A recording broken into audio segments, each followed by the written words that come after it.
আসসালামু আলাইকুম।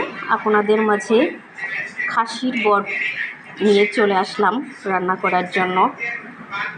এই তো আমি স্টেপ বাই স্টেপ আপনাদেরকে দেখাবো।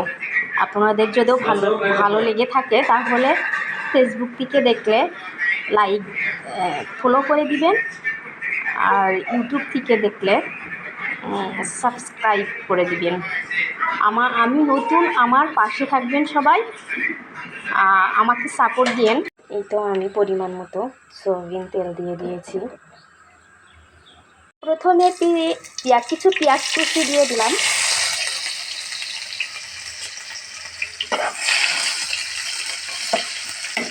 দেখুন আমার পেঁয়াজগুলি লাল হয়ে এসছে। এখন আমি এক এক করে সব মশলাগুলো দিয়ে দেব। প্রথমে আমি আদা আর জিরার পেস্ট আর রসুন পেস্ট একসঙ্গে দিয়ে দিলাম। আমি তেজপাতা, এলাচ, আপনার দারুচিনি আর লবঙ্গ, গোলমরিচগুলো দিয়ে দিব। শুনে একটু হলুদ গুঁড়া পরিমাণ মতো দিয়ে দিলাম। গুঁড়া পরিমাণ মতো দিয়ে দিব, কারণ আমার 1 কেজির বেশি বট আছে, এই জন্য আমি একটু বেশি মরিচ দিব। মরিচ বেশি দিলে টেস্ট হয়। ধনিয়ার গুঁড়া দিয়ে দিব। সুন্দর মতো মশলাগুলো কষিয়ে নিব।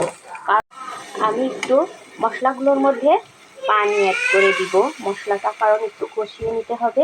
কষিয়ে নিলে ভালো হবে। আর এর মধ্যে একটু পানি দিয়েছি, আর একটু পানি দিব, যা ক্যামেরা বন্ধি হয়নি।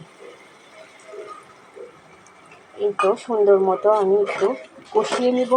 যেহেতু মশলাগুলো পুড়ে যায়, এই জন্য আমি সুন্দর মতো একটু পানি দিয়ে কষিয়ে নেব। দেখুন আমার মশলাগুলো কষানো হয়ে গিয়েছে। এবার আমি বটগুলো ঢেলে দিব, মশলার মধ্যে ঢেলে দিব। দেখুন সুন্দর মতো আমার ঢেলে দেওয়া হয়ে গেল। আমি বটগুলোর সঙ্গে মশলাগুলো ভালোভাবে মিশিয়ে নিচ্ছি। আমি এবার বটের মধ্যে পরিমাণ মতো লবণ দিয়ে সুন্দর মতো মিক্সড করে নেব, কারণ লবণ একটু পরে দিলে ভালো হয়। মশলার মধ্যে বটের মধ্যে সুন্দর মতো মিশে যায় এবং খেতেও অনেক সুস্বাদু হয়। কষানোর জন্য কিছুটা পানি অ্যাড করে দিব। আমি আমার 1 কেজি বটে 1.5 কাপ পানি কষানোর জন্য দিয়ে দিলাম। এখন আমি সুন্দর মতো ঢাকনা দিয়ে ঢেকে দিলাম। কিছুক্ষণ পরে আমি আবার কষানো হয়ে গেলে আপনাদের মাঝে চলে আসব। প্রায় 20 মিনিট পর আমি চলে আসলাম। এবার ঢাকনাটা কয়টা কাঁচামরিচ অ্যাড করে দিলাম। আমার যে পানি দিয়েছি সেই পানিতে সিদ্ধ হয়নি, আমি আর একটু পানি দিব।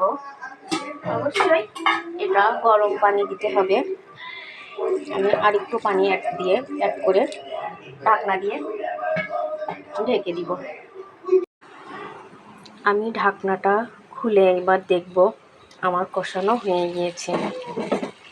এই তো সুন্দর মতো কষানো হয়ে গিয়েছে। আমি এখন নেড়ে চেড়ে গরম পানি দিয়ে দেব। গরম পানি অ্যাড করে দিলাম পরিমাণ মতো।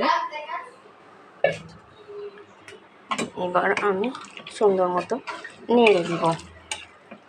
দেখুন এই তো এবার আমার কিছুটা পেঁয়াজ কুচি দিয়ে দেব।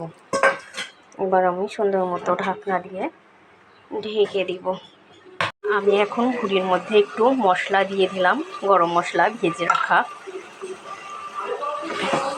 ফ্লেভারটা সুন্দর হয়। একটু সুন্দর মতো নেড়ে দিচ্ছি। আমার ভুঁড়ির তেল উঠে গিয়েছে। আমি চুলাটা এখন বন্ধ করে দিব। এই তো দেখুন আমি পরিবেশন করছি। কি সুন্দর আমার ভুঁড়িটা হয়েছে। এটাকে বটও বলা হয়, আমরা ভুঁড়িও বলি। দেখুন কত লোভনীয় হয়েছে। আমি এটা পরিবেশন করছি। সুন্দর, আপনারা বাসায় ট্রাই করে রান্না করে খেয়ে দেখবেন কেমন হয়েছে। আমি স্টেপ বাই স্টেপ যেভাবে আপনাদেরকে দেখাইলাম সেভাবে আপনারা অবশ্যই বাসায় রান্না করে খেয়ে দেখবেন। দেখুন কত সুন্দর লোভনীয় হয়েছে।